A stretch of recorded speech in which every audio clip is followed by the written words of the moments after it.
Hello, this is Darrell Castle with today's podcast. Today is Monday, September 15th, 2014. And on today's podcast, we're going to discuss the vote coming up this week, Thursday, September 18th. The vote that will decide whether Scotland remains a part of the United Kingdom or becomes an independent nation. So Scotland, this Thursday, will have its day in the sun. Its day before the world. The campaign for Scottish independence was a bore. No chance the Yes to Independence forces could rally enough support to win. So no one, especially not the British government, was paying attention. But the campaign exploded 1 week ago when a poll in the London Sunday Times showed the Yes side had pulled ahead for the first time. Shock set in across Britain. The United Kingdom no longer united, possibly. Great Britain not so great anymore. Britain would lose 1/3 of its landmass and 10% of its population. As news of the poll spread across the world, equity markets declined and the pound fell as investors tried to slash the risk of decline should the 300-year-old Union come to an end. What would Scottish independence mean for Scotland, for Britain, and for the United States? Those are some of the important questions before us today. The Yes side in Scotland wants to leave Britain, but it wants to keep the British pound as its currency.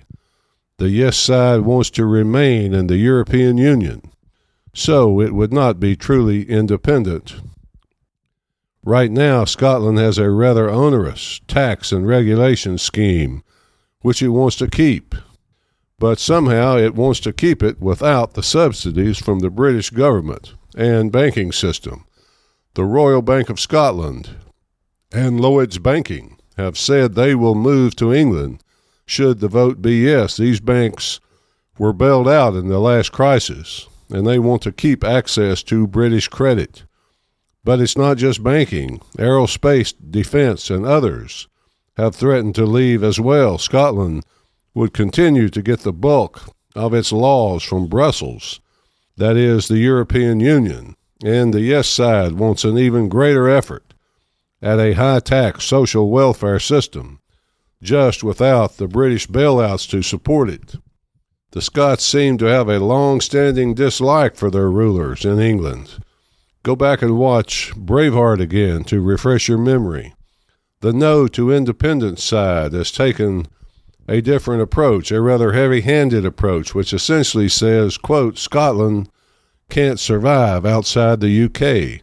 There are other issues to be decided as well. The Scottish share of the British debt at about 8.5%. The British have threatened to cut the Scots off from the British pound. And Scotland says if so, Scotland will repudiate its share of the debt. The debt, 8.5%, amounts to about 163 million British pounds out of a total debt of 2.43 trillion. The debt is a problem in any event. Scottish portion of the debt depends on taxes from the North Sea oil fields.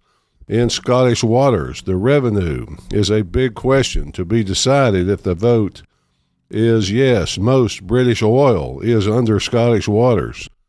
From Britain's standpoint, it stands to lose a lot. Investors in British debt have expressed their concern, especially in Asia. Suddenly, one of the most stable currencies and countries in the world is at risk. 130 business leaders sent a letter to Britain and to Scotland opposing the separation. The British debt is a big concern.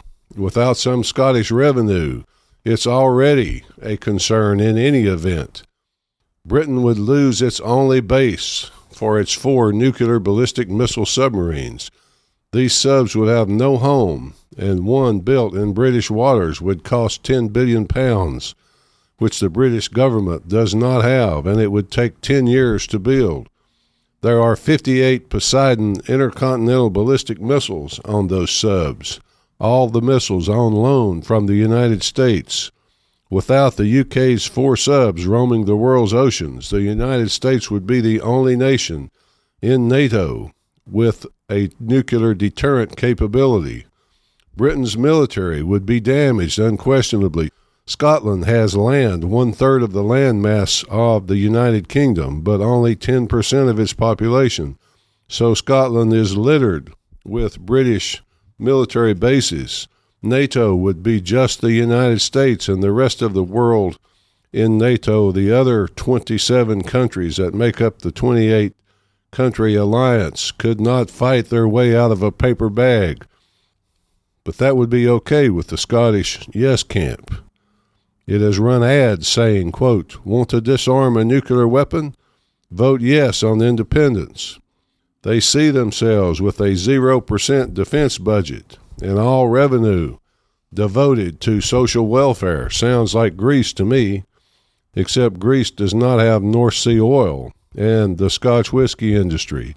Greece and Scotland do have something in common, however. If Scotland keeps the pound, or if it's switched to the euro, which the European Union is opposed to, by the way, it will be trapped like Greece with a foreign currency it cannot print, and therefore it will not be able to devalue or inflate to cheat its creditors and savers.